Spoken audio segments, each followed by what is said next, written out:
Morning, everyone. I see a lot of familiar faces in the room, so thank you all for showing up this morning. And who all here was at the reception last night? Wow, pretty much most people. A really nice event. I was really impressed with what Cami and the HTM Mixer folks were able to do with the reception. So I hope you all are having a good morning. We're probably all having a better morning than Mike Tyson is right now. So hopefully we'll inform you with a little bit of information here and get you going with a nice start of the day.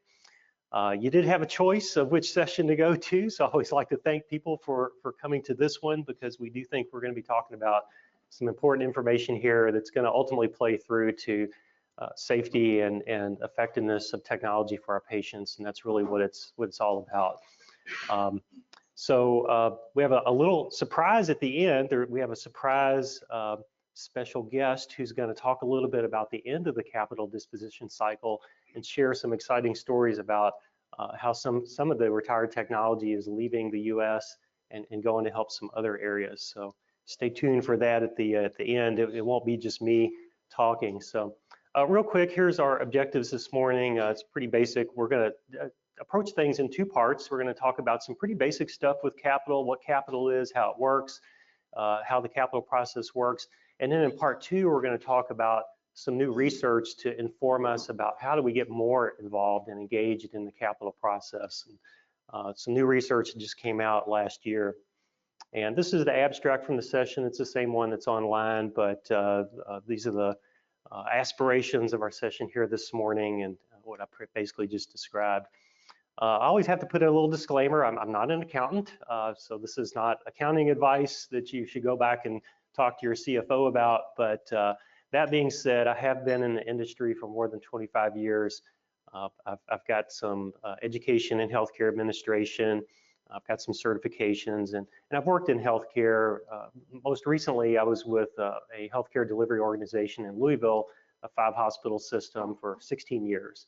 And was heavily involved in the capital process there and learned some things. And some of those tidbits will be shared throughout the course of the presentation here this morning. Really, I think the thing I like to start off with is this really isn't hard stuff when you boil it down. What makes it hard is kind of some of the noise and politics and the issues that we're trying to deal with in healthcare with scarce resources.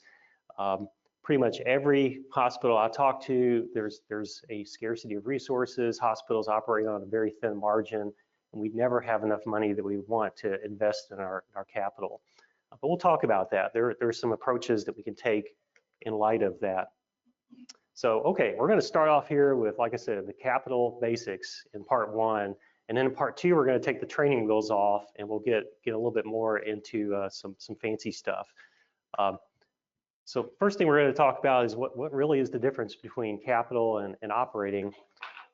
And I have a great example here with ice cream. I'm a big fan of ice cream. I think we all should have ice cream every single day. I don't know why there wasn't ice cream here this morning for breakfast, but so let's say that I go to open an ice cream shop and I buy a piece of equipment. I need one piece of equipment. I need an ice cream machine, $60,000. That's the investment I have to make to open my ice cream shop. So I open this ice cream shop up. The first month I sell $5,000 worth of ice cream. Awesome, it's a great month. But then I do my accounting and I look at all the costs that went into the ingredients for that ice cream and end up tallying up $4,000 in expense there. So really I made $1,000 in profit. But does anybody see any challenge with this math? Yeah, it doesn't really account for the investment that I made with the machine. So let's say this ice cream machine is a device that has an expected useful life of 5 years. So what capital accounting lets us do is take that $60,000 and spread that expense every month over 5 years in our accounting. So a $60,000 ice cream machine divided by 60 months, $1,000 a month in depreciation expense. So we buy that machine, we put it on the books, and then every month we take $1,000 depreciation. So really, once you throw that $1,000 in there, I made nothing. My profit was zero. But again, the nice thing about capital is it lets us spread expense over a period of time for things that have a long life. So let's talk a little bit about how depreciation is structured. Again, long live things, real estate, the hospital buys 20 acres to build something on. That's obviously going to go on the books as an asset. A new chiller plant, a new switchgear, things. These are things, new CT. They're all things that have a life that we're going to put on the books and we're going to count as an asset. So in general, now this is the ice cream machine example that I just mentioned. So I buy this ice cream machine for $60,000, and if it has a 5-year life, it means every year I lose 1/5 of the value in depreciation. And this is generally called straight line depreciation because if you threw a line on there, the value just goes down in a straight line fashion. Ultimately, until you get to the end of year 5, and the book value is essentially zero. So how do we figure out these depreciation lives that we use in healthcare?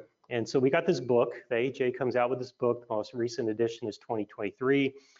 And there's this kind of disclaimer in it that talks about, well, we kind of look at all these different factors into deciding what kind of useful lives we put on things. And so I've got some example useful lives here that we'll roll through. So CT scanner, they say a CT scanner has a 5-year useful life. Who all in here throws away your CT scanners every 5 years? No? MR, 5 years. Infusion pump, 10. Okay, maybe that's a little bit more. Autoclave, 10 years. 23. So autoclave can mean different things, right? It can mean a tabletop unit or a big, huge, one you'd see an SPD, linear accelerator, 7 years. So I see a lot of head shaking in the audience. Okay, cart washer, walk-in, 15 years. Okay, maybe that's a little bit more believable. Aha, sterilizer built in, 15 years. So kind of differentiates from the autoclave. Sterilizer portable, 12 years. Okay, well that answers our autoclave question. We weren't sure what they exactly were talking about. So they say a portable maybe lasts 3 years longer. When I hear portable sterilizer, I think of a tabletop little unit like you'd see in a clinic or something. Yeah, what is your all's experience, Ben? Do you all think these are reasonable, useful lives?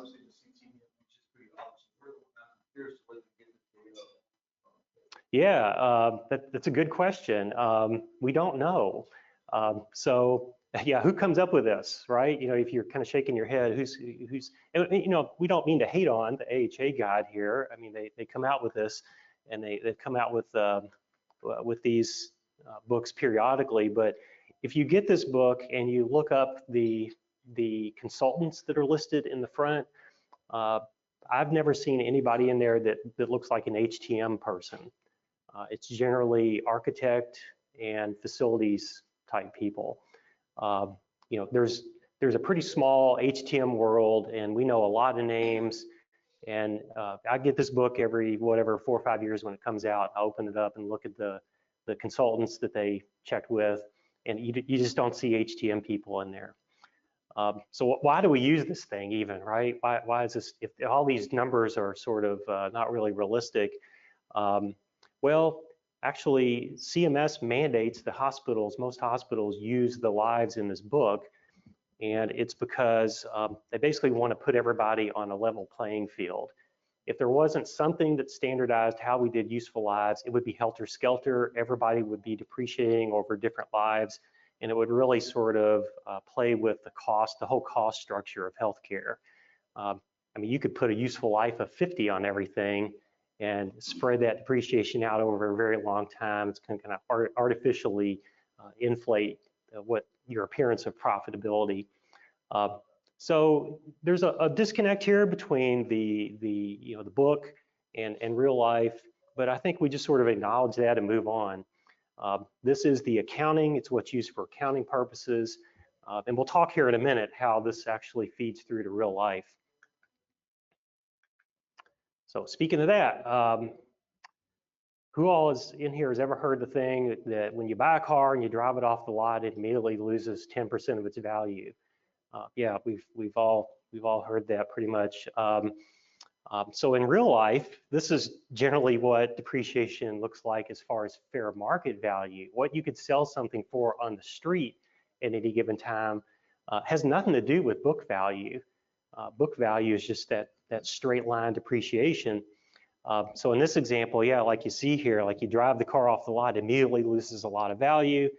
And then there's sort of this curve of decline over here until you get to this point where the curve kind of levels off. So it has some value, it's marginal, but it tends to kind of hover around having a low value in the later portion of its life. So let's then look at book value, and there's our book value line, which is just a straight line.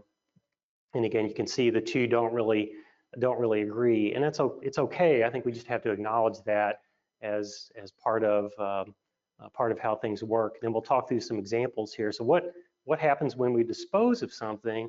What are the book value implications? So we'll go through some examples here. So a linear accelerator, let's say we use a linear accelerator for 7 years, and then they decide to move that service line somewhere else. So we're left with this LINAC. And we saw from the book information earlier that a LINAC has a 7-year life. So let's say this thing costs 1.5 million. Our accumulated depreciation over 7 years would be 1.5 million because that's the life, and the total value would be what accumulates. So you subtract the accumulated depreciation from the original cost, and we have a net book value of 0. So in this example, maybe we were able to sell the LINAC just as scrap for material. We get $25,000. That's just a one-time gain that comes into the hospital, and there's really no book value implications in this example. Okay, let's look at a different one. The linear accelerator is used for a year, and then the service line moves somewhere else. So we're only 1/7 of the way through the life in this example. Same deal, we paid 1.5 million, but now we've only accumulated 1/7 of that in depreciation. So we still have almost 1.29 million book value that's remaining. So in the same example, if we sell that for $25,000, that's going to go back to net against the book value, but we're still going to have a $1.26 million one-time write-off or loss in this scenario.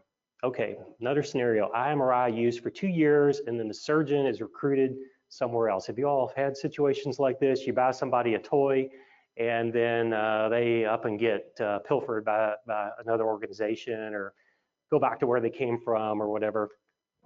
All right, I like this 1.5 million number for some reason. So let's say this MRI costs 1.5. It's only 2 years old, but an MRI has a 5-year life, remember from the previous slide.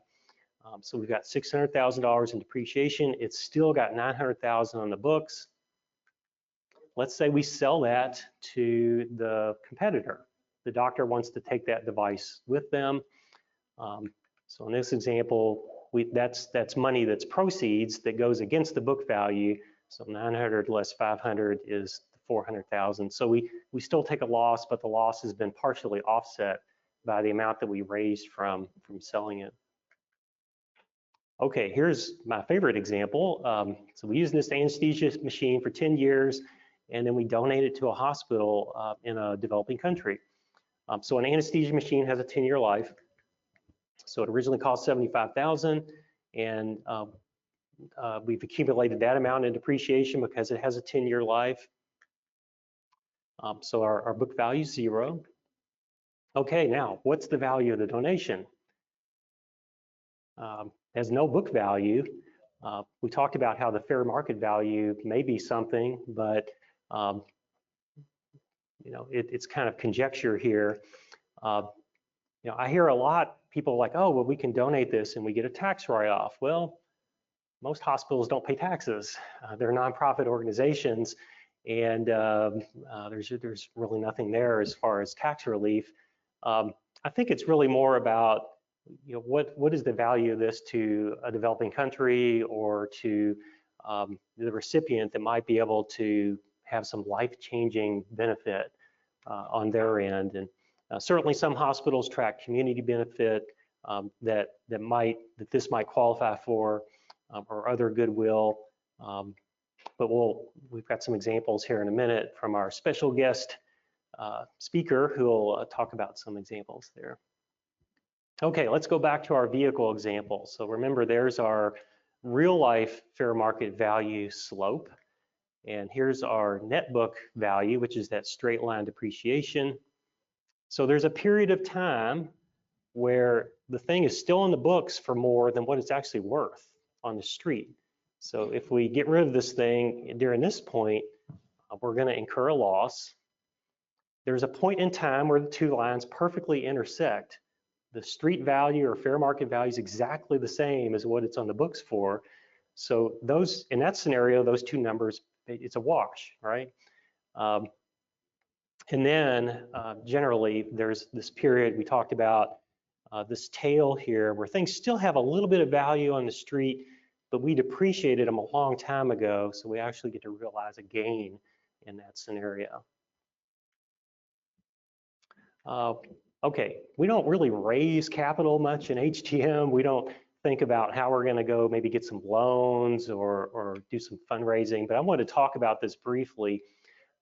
Most of us here work in nonprofit hospitals, and we really don't have shares that we sell to try to raise capital. We generally go out and take out loans, or we have bond issues, or generally we take money that we have in the coffers and invest it in capital, and sometimes we're able to get grants and contributions through philanthropy to be able to purchase capital. But I do want to touch on leases. Leases is a very interesting thing, and you all might learn something here on the next slide that is something that very few people in your organization know outside of accounting. But a couple of years ago, there was a very major change in lease accounting. Used to, if you didn't have the money to buy a piece of expensive equipment, you could go out and sign an operating lease deal and just pay X amount per month, and that didn't have to go on the books in a lot of situations. It was kind of a get out of jail free pass, or a way to kind of work around the system. But the accounting people got smart to all this and like, oh, people are doing these lease deals, and these are really probably obligations that ought to be going on the balance sheet. They ought to be accounted for. So they changed the rule a couple of years ago, and now pretty much most leases need to be treated as a capital lease. So the advantages that were there in the past of just being able to lease something and not have to hit against the capital budget, those days are largely gone. The main thing is there, if you have a lease that's over a year, it has to be capitalized. It really doesn't make a difference what the other terms of the lease are. But when I first got into this industry, there was a lot of people doing operating leases. It was just, like I said, kind of a get out of jail free pass to get the expensive stuff that you wanted when you didn't really have the cash to buy it. Okay, so we've kind of gone over the basics here a little bit. Why is the capital process so noisy? Why do we struggle a lot of times with how capital works? And there's a lot of reasons. There's really no big one major reason, I suppose, but there's a lot of things going on in healthcare. We're constantly trying to balance routine replacement with strategic growth-related initiatives, service line investments. We need to invest in the latest cancer technology over here, but over here, our patient monitors are 15 years old and they're dying on a daily basis. And we're trying to wrestle with a balancing act there. I go around the country and talk to different hospitals, and pretty much everyone I talk to, nobody has enough money. capital is scarce. A lot of hospitals, even now, post-pandemic, are in an emergency only kind of mode with capital, just literally a replace as needed sort of mode. And our industry is different. We have a lot of things where we don't have a really clear ROI with investing in capital. If we buy new beds for our facility that have new advanced alarms, is that going to lead to fewer patient falls? What's the value of that? I mean, you can attempt some math around there, and maybe you would get fewer falls with patients if you invested in some new beds, but that math is kind of fuzzy and blurry with a lot of things. It's really sort of nebulous what safety and quality benefits from a real hard dollar standpoint you're getting with a lot of these investments. We've got regulatory requirements. DNV and Joint Commission are constantly coming out with things. Sometimes those drive capital investments. How many times have you all had a surveyor come in, they find some things, and oh, now all of a sudden we need to drop $500,000 into getting our fire exits up to snuff or whatever. And then the last thing is that we live in a very dynamic environment in healthcare. Things are constantly changing. Payer mix can change. We lose a contract with a payer, with an insurance company. That can really affect, because we're on such thin margins in healthcare, that can really affect the financials of the hospital and how much we have to spend on capital. Oftentimes when I talk to people in HTM, they'll say something like this: we had a really, really good quarter last quarter, and the CFO came to us and says, we have $700,000 to spend on replacement, and you have to spend it in the next 30 days. It's like the winds of change. They just are constantly in flux in healthcare organizations. So what can we do? What is our role in all of this? And I think we have a very important set of roles in all of this. I think many times we are the voice of reason in a lot of these conversations. We try to take some of the emotion out of it, some of the politics, and let's look at the technology and how it's supported, if it's supported, and what its features are. We just help bring, I think, a level-headed conversation to things. One of the things we're going to talk about is having a system for how to prioritize capital. Here again, I hear all the time where CFO called me and said, by the end of the week, I need a list of all the stuff that needs to be replaced, that's high priority, and not a good, I mean, you would have liked to have had known that months in advance you were going to get that request, but if we're doing part of our job and trying to stay abreast of what's going on with our fleet and kind of keeping a running list of where our concerns are, then maybe it would make responding to that sort of request a little bit easier. We do recommend, as do many organizations, many companies do, developing a method for how to prioritize and rank your capital replacement needs from a HTM standpoint. We'll talk about that here in a second. Definitely presenting those findings.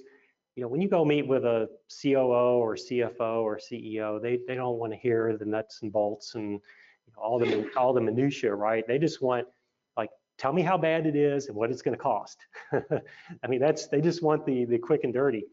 So I think being able to have that information and tailor the conversation to the audience is very important. Continually updating this information. And I really like to think about this whole process as an exercise in risk management. When we develop a list of all of our equipment and prioritize it by the highest replacement needs, generally the stuff at the top is the least supported. It has the least amount of redundancy. If it went down, we might be down for weeks while we go to order a replacement. So when the hospital is choosing to invest in some of the things on that list, they're essentially buying down risk. They're trying to get that risk bogey a little bit smaller. This happens to be the methodology that we use at Expo. It's a multivariate approach. So you come up with what are the attributes around your inventory that you want to assess. And again, these are the ones we use. There are 50% around the clinical and safety side of things, and then 50% around the technical side of things. So they're really co-equal. Our big job in HTM is to describe and articulate the technical health of the fleet. How much can we support this fleet? What cybersecurity concerns do we have with it? It's part of our fleet running on an unsupported OS that can't be patched, and that could represent a real danger to patients if it were to get hacked or used as a pivot or something like that. But then we have to, because we're in healthcare, we have to give such weight to the clinical side of things and the safety side of things, because it's ultimately really all about the patient. So what we do is we have all these criteria, and the criteria have weights to them, and we go through and we score pretty much everything in the inventory. And every company like Expo has something like this, and hospitals, most hospitals we talk to has some sort of scoring system. It's not like there's any gold standard. I think it's just really about what's important to your hospital, to your organization, what's important to your culture, how much weight do you put on this or that aspect. Okay, now we're going to take the training wheels off a little bit, and how do we seek as HTM professionals that have a lot of valuable feedback and perspective to offer, how do we seek to get more involved with the capital process? So we're going to talk about some research that was completed in last year in 2023, and it was completed within the context of a doctoral dissertation at the University of Louisville. So this is something that went through the Institutional Review Board at U of L, and there's a lot of guardrails around doing research as far as confidentiality and that sort of thing, but this was done within a very structured environment. And the results of this study were published recently in the AAMI journal. So if you're a member of AAMI, you can download this for free. It's just a 5-page article.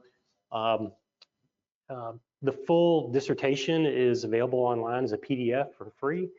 If you want to read all 128 pages of it, just Google my name. You'll find it. It's probably the first hit that you get if you type Scott Skinner, HTA, or Health Technology Assessment. But if you're not an AAMI member, unfortunately, you have to pay to get this article. But anyway, it's been published in a peer-reviewed journal. So what was actually done as far as this research, I interviewed people across the country who are leaders in HTM, 10 people, from the vice president level to like manager, director level, and I talked with them. And I interviewed them and asked a lot of questions about, tell me what happens at your facility, tell me how you're involved in the capital process, and the ones that were more involved, I asked probing questions around how did you get more involved? What are the successes with how you kind of grew your power and influence in the capital process? One of these people I talked to, actually, they had pretty nearly taken over the capital process from supply chain. Unique set of circumstances. They were in the right place at the right time with the right personality to end up there. But some of these places were doing a lot with capital. Everybody I talked to was able to describe their capital processes in a fair amount of detail. So I think I talked to some good people. And there were some major themes that emerged. We're just doing a short presentation here this morning, so I've got 5 that I'm going to be talking about. But if you want to get the full article, there are 6 that are talked about. And then if you get the whole dissertation, there's like 10 or 12 themes. But we're just going to hit on the major ones here today. So the first theme is, now these interviews were done in 2022. So what was the first theme? COVID. People were like, the pandemic has affected how we go about doing capital. So no surprise, right?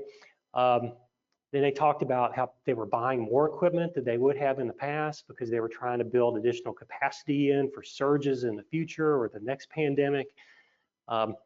They talked about how they had changed some of their processes. One organization had changed all their vendor presentations to virtual, and they left it that way even when I talked with them in 2022. Now, to me, trying to evaluate a technology through a slideshow on Teams is kind of a challenge, but then we all know that the pandemic created supply chain issues and created shortages and back orders. So what does all this tell us? I think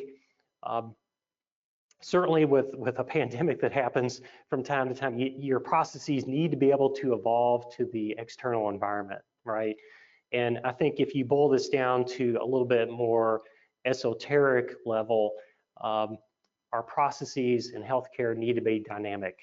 They need to be flexible. They need to be able to change because we're in a constantly changing environment. Look at, for example, AI. Who here talked about AI at some point during the reception last night? I mean, it's just such a hot topic. AI may continue to change how we go through capital processes, how we evaluate and select things. So again, we need to be somewhat flexible in our approaches. The second theme is what I kind of like to call this snowball effect. Many of the people I talked to said that nobody invited us to be more a part of the capital process. We weaseled our way in, and we did that over time. We got involved in some small projects. We demonstrated that our perspective was valuable, that we were able to bring something to the process that found something that somebody else didn't think of, or looked at something to help level set things, like maybe help doing a total cost of ownership analysis, to where this company has a 7-year warranty, this company has a 1-year warranty, and that sort of thing. So people described, again, just sort of getting involved, starting out small, and then getting those wins, getting those successes, developing a history and a track record of credibility, and then continuing to insert HTM more and more into the process. And I talked a lot about the interpersonal aspects of this. I mean, it's part of it. You have to be able to build relationships. You have to be able to kind of work the politics and figure out who key influencers are and get to know them and figure out how to kind of get on their good side and make sure to be included in things, to where HTM isn't an afterthought, but it's part of the very first thought. Oh, you're talking about a device, we need to get HTM involved. So let's just kind of stop the conversation and kind of get to that point. Okay, this is kind of a busy slide. The next theme is multidisciplinary committees, and we've all seen these things for good or for bad. So we're going to decide what infusion pump we're going to get to replace our whatever. Well, let's put together a committee, and it's going to have nursing and supply chain and HTM and IT, because it's going to talk with our EHR. So we put this thing together, and committees aren't perfect. One person I talked to, there's this quote here, it's like, well, we're a member of this committee, and we come and we bring our perspective and we present the findings that we're asked to present, but things don't always go the way we would like to see. We recommended one solution for IV pumps, and well, the clinicians were really impressed with this pump that integrated end-tidal CO2 monitoring and whatever, and so it was decided for safety reasons that sort of overrode the other considerations. One place I talked to, and it was more of like an academic type of center, they talked a lot about the physician involvement with these committees. Even some of these committees were sort of chaired by division chiefs.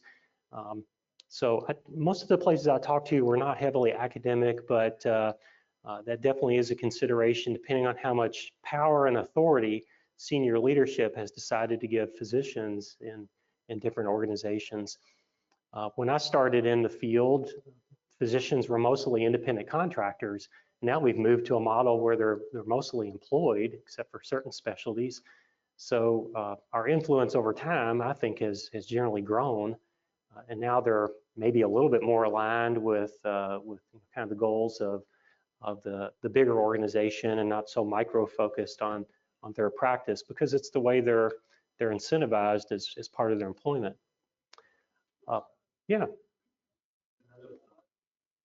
More and more HTM is becoming part of IT, information services, which is more power in my experience. Yep. More money, higher, bigger budget, and then having more of a say that competes with the physician power. That's been my experience. Really, really good point, Salim. So one of the people I talked to, they had been reporting, HTM had reporting into one senior leader, and that person was nearing retirement. They were status quo. They didn't want to rock the boat. And so that person retired, a new senior leader came in, and they wanted to drive change. And they're like, come on, HTM, you're coming with me. We're going to go start fighting some battles here. And it completely changed the power dynamic for HTM. They had an advocative senior leader who was there, had their back, was wanting to bring them along. They saw the value of HTM, and they wanted to get HTM more involved in the process. Yeah, Brian? Yeah. One of the biggest differences and one of the biggest values HTM brings, especially to these multidisciplinary committees, is we have some expertise in all of these other domains. All finance, IT, we talk to nurses, physicians every day. We're dealing with some of these supply chain issues ourselves. So we get to bring this more holistic approach to the process that maybe these individual departments don't have. So I think it really brings a lot of I love that. We're at the crossroads or the intersection of a lot of these disciplines, and we can kind of translate sometimes. One of the things that was interesting when I talked to people, and I think two people mentioned this, some organizations, most hospitals are part of a multi-hospital system now, right? They're through conglomeration and buyouts and whatever. And it's very interesting. Some organizations you talk to, they've decided to have an operating model where basically we do things from a unified standpoint. We're not going to let each facility go off and make their own independent decisions. We may allow slight variances based on the market and the patient population in individual facilities, but we're really going to try to move together as a system. And that's more of an operating model. A holding model is where you just buy a bunch of hospitals and let them do what they want. And you're there as the owner, and you have money that you give them. But a couple of places I talked to, they were like, we have gone to an operating model where our senior leadership says we should be doing things consistently. We should be trying to weed out variation, and all that has tremendous impact on safety and quality. So HTM has been able to ride on the coattails of that, and they show up and say, look, senior leadership has mandated us to be involved in this stuff because of the the top-down sort of approach that we want to have here. One place I talked to, and I can't mention names because the way this research was done, but it was one hospital and they had bought another hospital. And the one hospital had a whole set of diligent capital processes, and the other hospital was sort of helter-skelter. And they talked about trying to get that other hospital on board with some complex cultural things, right? You don't show up and just say, oh, here's our standard processes. You're going to have to do these starting tomorrow. It takes time. There's, again, cultural things to navigate. And the situation, actually, they had a technology that got almost to the point of purchase, and IT security risk assessment hadn't been done on it. So they had to stop it. And so just a lot of cultural, political factors at play in now, this is super interesting to me anyway. The idea that we are trying a lot in healthcare and hospitals to do diligent review of things before we buy them, but still we're having a lot of bad experiences with what we bought. So 6 out of 10 people I talked to said, we tried, we had a committee, we did this, we did that, and we had some catastrophic results. I have examples here. One hospital, they decided to switch to a different pulse ox vendor. So they went and they did all this math, they did trials, demos, whatever. They started converting, and whoa, the expense was a lot different than what was expected.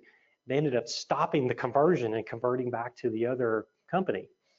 There was an example where someone did not know, HTM did not know that a new robot was being looked at being purchased until they were walking down the hall and they happened to run into the OR director. Hey, how's it going? What's going on in your world? Yeah, we're getting ready to buy a robot. Really? Didn't know about that. So HTM intervened at the last minute, and it turns out there were some vastly different serviceability considerations between the robot they were looking at and an alternative. Imaging vendor standardization. So are there any OEMs in the room? So one hospital decided to move all of their imaging modalities to one company. We're gonna put this thing under one umbrella, one throat to choke. It's gonna make things so much better. Well, it worked well for a lot of the modalities, but it did not work well for mammo. So they ended up abandoning the mammo technology and switching to another company. And what was the cost of all that in the long run? Probably significant. I'm gonna skip the stretcher thing. When I was interviewing someone, they literally said, we had some pulse oxes that showed up on the dock last week. We don't know where they came from. They're not our standard device. We still are trying to figure out how they got here. So, and then there was a last one here that respiratory bought some new ventilators. We told them we had concerns about their future upgradability, and those concerns ended up being valid when the pandemic happened, because this particular type of ventilator couldn't get upgraded to some high flow or something that was needed as part of the pandemic response. So you're sitting there thinking maybe, wow, these people just really did a bad job at doing all these things, and they let some stuff happen. But a lot of people reported this. So why did this happen? I don't know. It wasn't part of the research trying to figure out what exactly went wrong. But let's think of some reasons. The people that were involved in all these processes, they were probably asked to do it on top of their regular job. So maybe there was time limitations on how much they could invest in these processes. The length of time that was given to make a selection process. These are complex decisions, a lot of these. It may be that it's very difficult to try to figure out all the criteria and capture them. So maybe it's just that very complex technology decisions are going to go wrong from time to time. And vendors, I mean, I'm a vendor, but vendors show up and sometimes they say things that aren't quite true, and make promises and things, and maybe that happened in some of these instances. So what does all this mean? I think what this does is it gathers real evidence that despite our efforts to evaluate and select good technologies, bad outcomes are sometimes happening. And I think this points to the idea that there's more we can do. We can be investing more time, more resources into trying to prevent this sort of thing. If you want to go back to your facilities and have maybe some talking points as to why we need to get HTM more involved, I would argue pretty much most of these situations could have maybe been helped with more HTM involvement. Yes, Celine? In line with what you're saying, there is a finite amount of money in the capital budget for the fiscal year.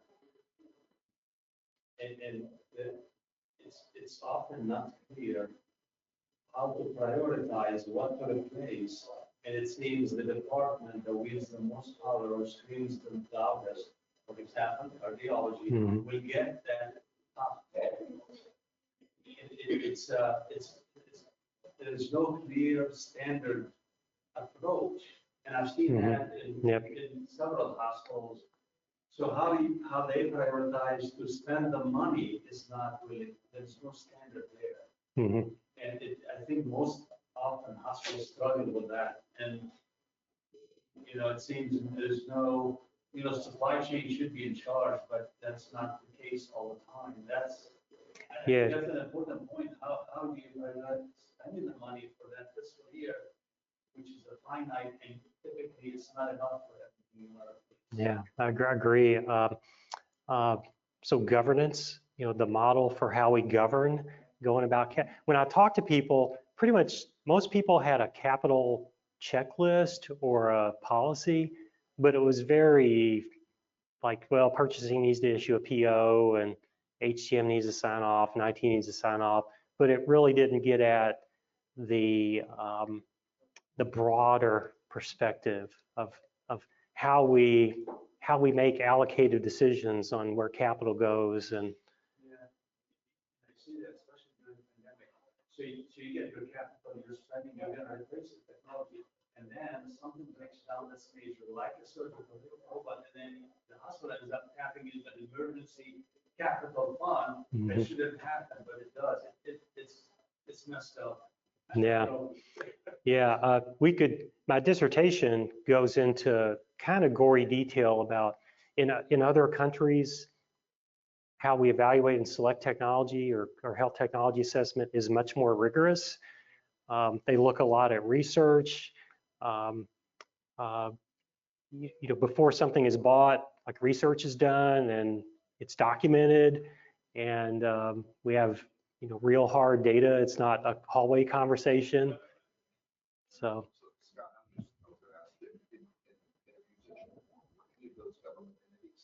No, I did talk to one person who used to work for VA. I had wanted to get a VA participant, but good point. Yeah, I wish that was perspective I could, yeah. At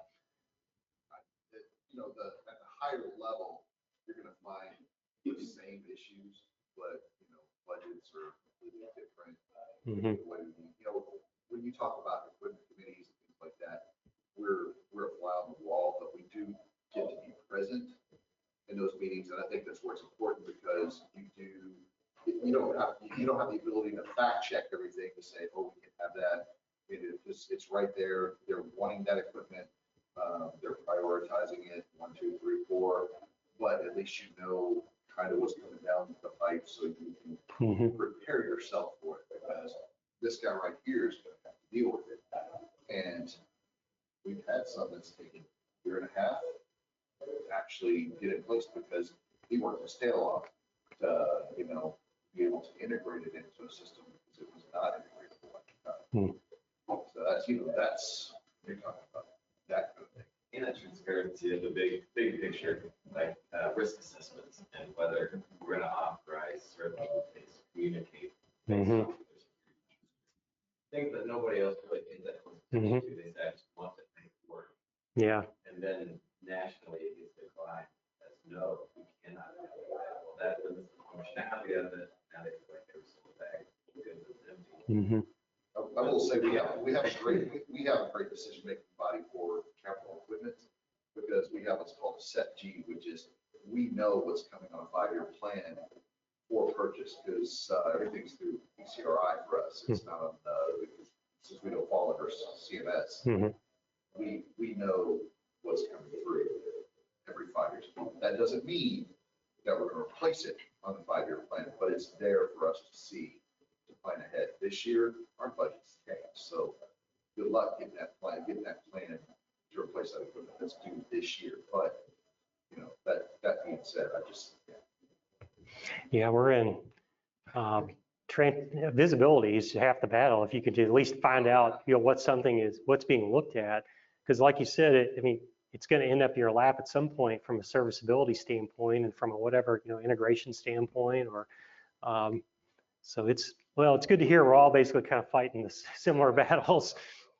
The last little piece here, we're getting towards the end, and I touched on this already, but a lot of the organizations I talked about having a process. But they kind of caveated that with, we always kind of have the exceptions. We hired the new orthopod, and that orthopod was trained on Stryker equipment where they came from. So that's the only thing they're going to be willing to use. And we know well, that's okay, but, because I'm involved in the process, I have to tell you that that's not our system standard. And that's going to drive higher serviceability cost and some other considerations. I just want you to be aware of that. So I think if we've made people aware of those implications and still the decision is made, then I still think we've done our job because we articulated our concerns, we made people aware, we made them, there's visibility prior to purchase and implementation that that this was going to be the implications of that decision.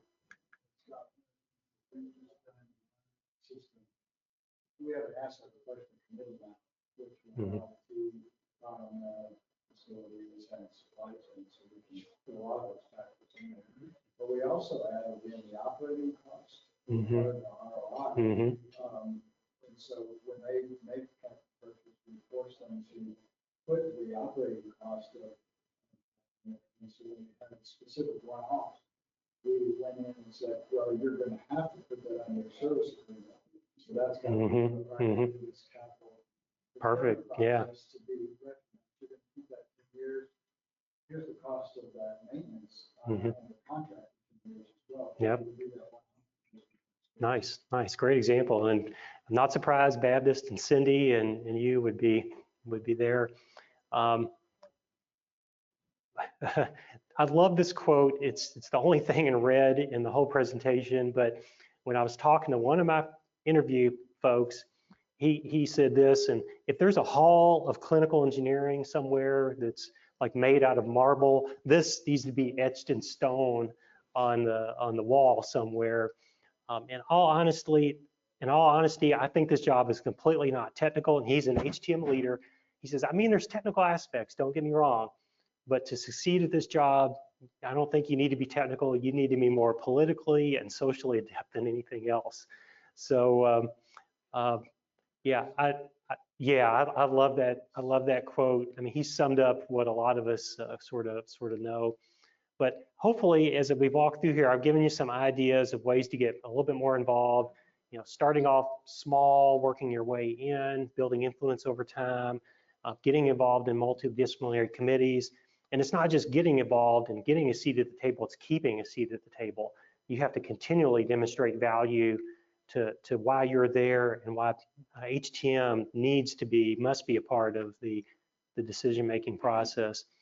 We can't control who we report to and if they have our back or not. We can't control whether we're in an organization that has an operating or a holding model, certainly, but there are some things that we can try to influence.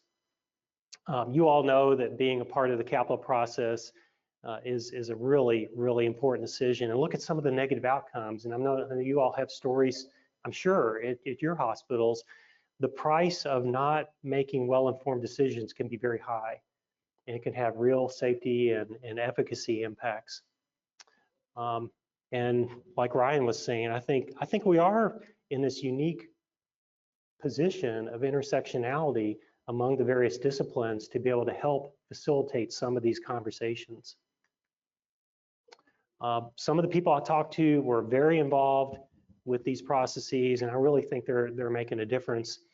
And in 2023, early 2023, there was this article that talked about how much wasteful healthcare spending occurs in the U.S. 1 trillion of non-value added, and they actually suggested that if we can get better with selecting technologies, that could help the whole problem of the cost burden and overspending in healthcare in the U.S. So I know you're probably sitting there thinking, well, all this sounds good, but I'm doing good just to do my PMs and repairs. And, yeah, you're asking me to go off and do this other stuff. I don't have time. And do what you can do. I think we approach a lot of things in HTM from a risk-based standpoint. You can't get involved in everything. What are the really key things that I maybe can get involved with?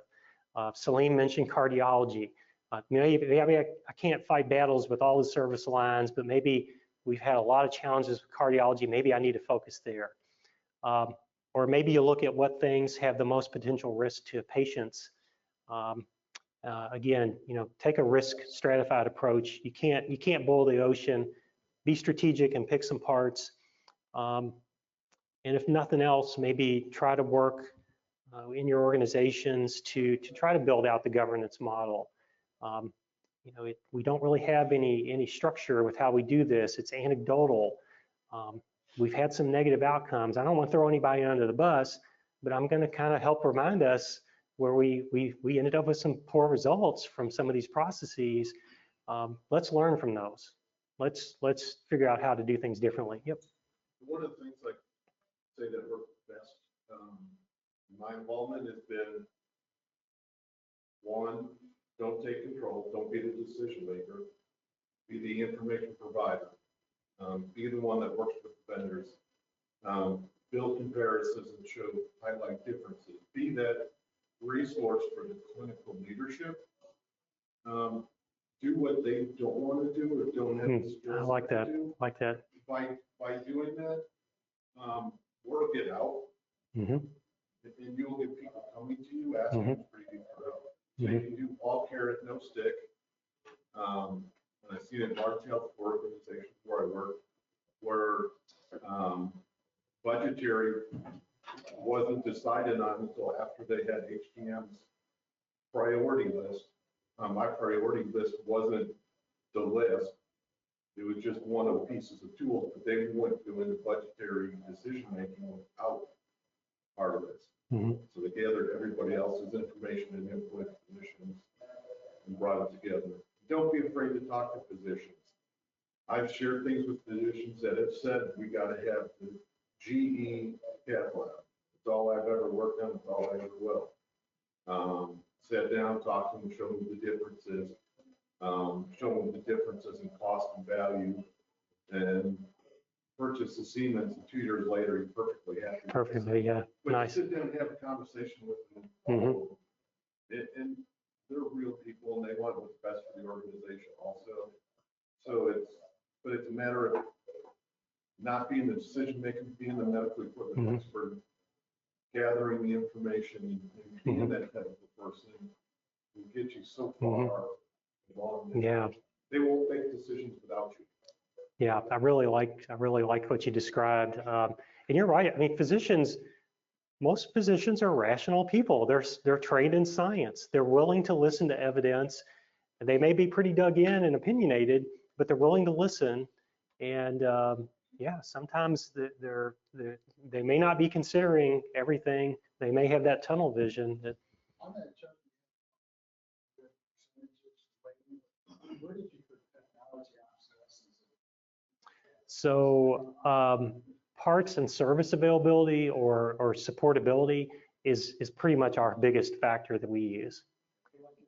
You're looking at a radiology, for example, 16 slice and 256 slice.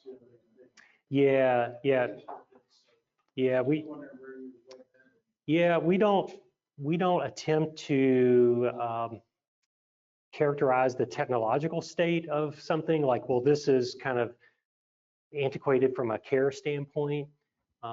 We try to represent the technical health, and then we leave it to the clinicians to sort of carry the ball from there. That's their part of their expertise, and their part of the decision-making process, because I'm a horrible clinician, and they're horrible pilots. Right.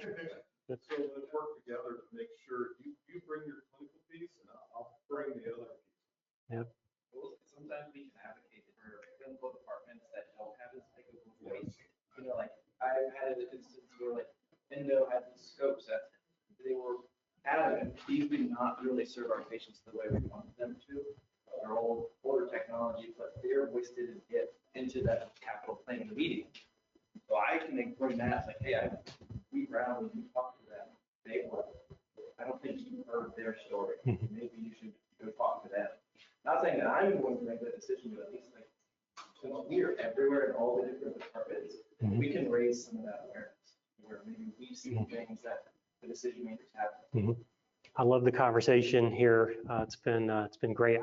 We're to the end of my section, and we have a surprise special guest here who's going to talk about some cool stories with how some of the stuff at the end of the capital life cycle has been rehomed and made some difference in people's lives. But then we'll wrap back up with some kind of Q&A time. We're actually at our time, I think, but I don't think the next session is till 9:30. So I'm going to hand it over. We have Demetrius here, who is the operations director at a nonprofit in Louisville that works to do some of this stuff with retired capital. So I'm going to turn it over to Demetrius.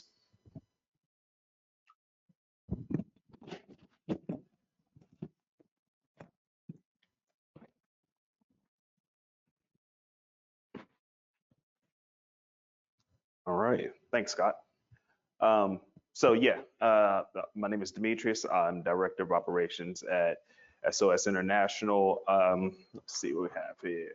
So what our mission is to improve global health and through the recovery of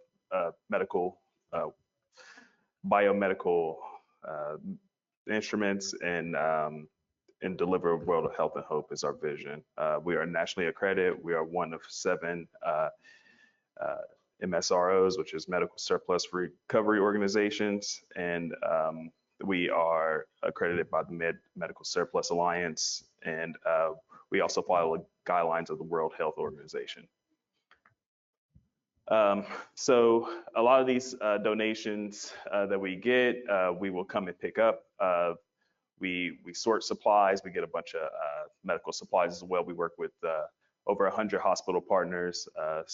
We work with Norton, Baptist Health, CHI, St. Joseph, things regionally.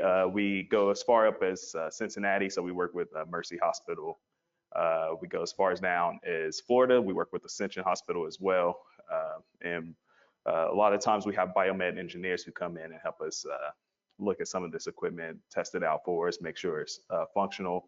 This is at the end of life when it comes out of the hospitals. You'll have nothing else to do with it.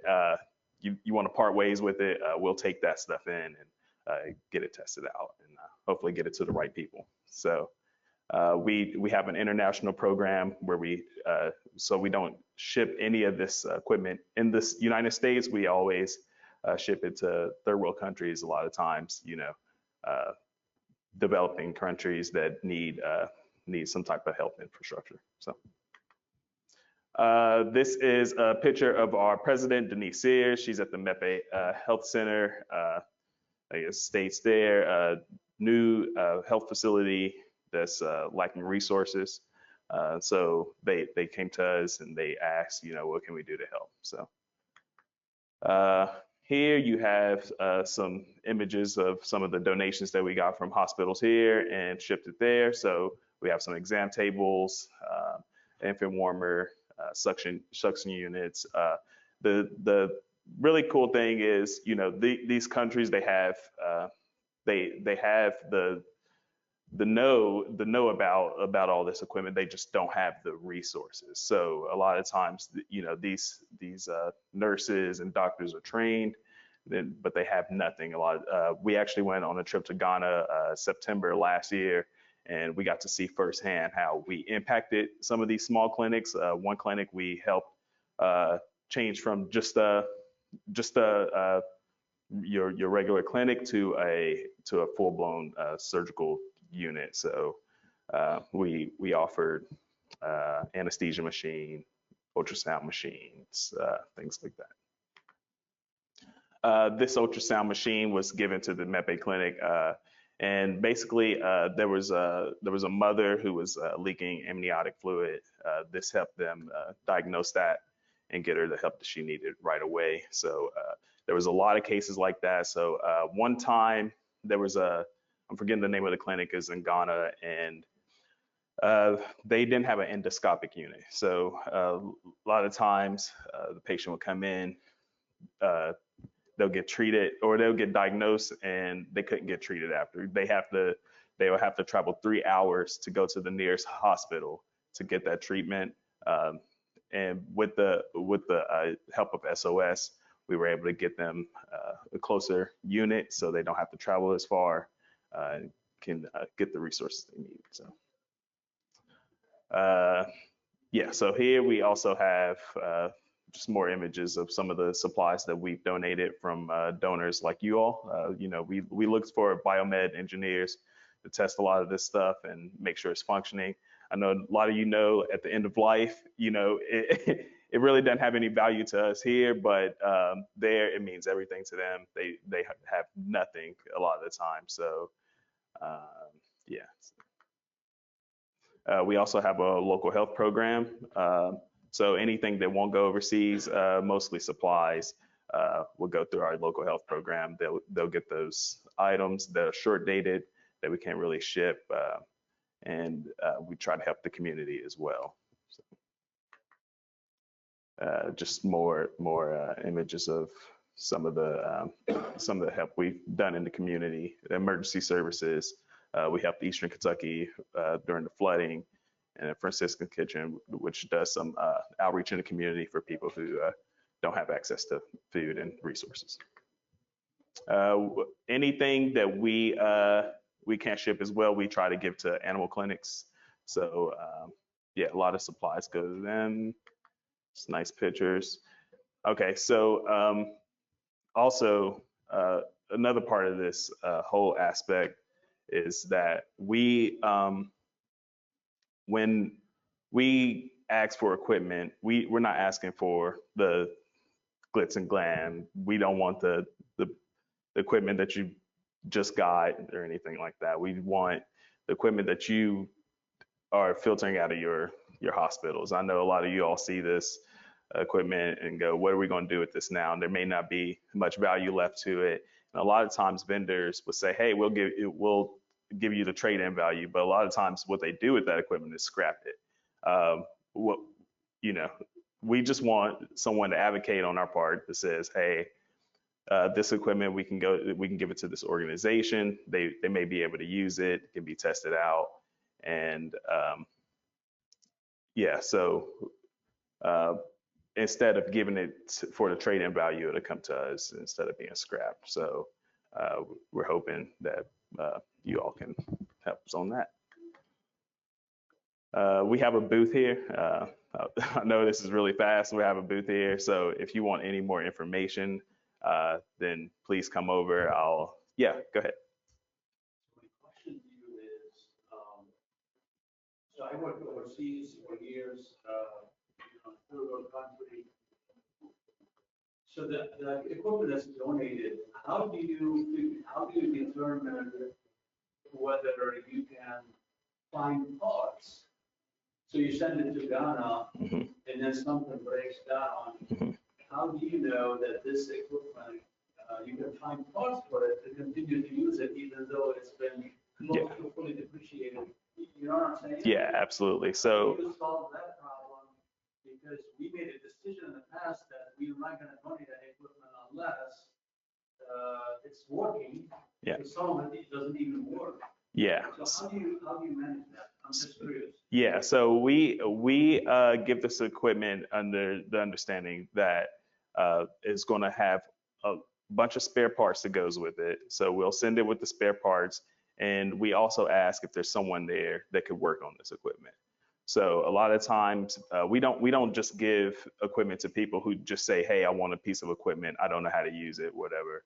We'll figure it out. We want to know that you may have an anesthesiologist who knows how to work this equipment. Does the equipment have a manual? Could the parts be sourced? So this is something our international shipping manager, he asks all these questions before he releases a packing list to our partners. And once they get it there, a lot of times we have biomed engineers. We work with Trimedics. We've worked with Cami quite a bit. And U of L Speed School also comes and they help us out with some of this equipment, getting it tested and functional, and making sure we're not just sending a bunch of junk, because that's against what we believe in our standards. So, yeah. So yeah, that's that's my presentation. And if you all want to come visit us at our table, we're right inside, and I'll give you some more information. So yet another thing to maybe draw into the capital process, what could a second life be for this equipment? Not only can we invest in this here, but we can maybe make some life-changing impact on the globe. So awesome, thanks. Awesome. So we're over time, but feel free to stalk me on LinkedIn if you have anything you want to ask or stay in touch or whatever. But any other questions or comments before we close our 8 o'clock opening session?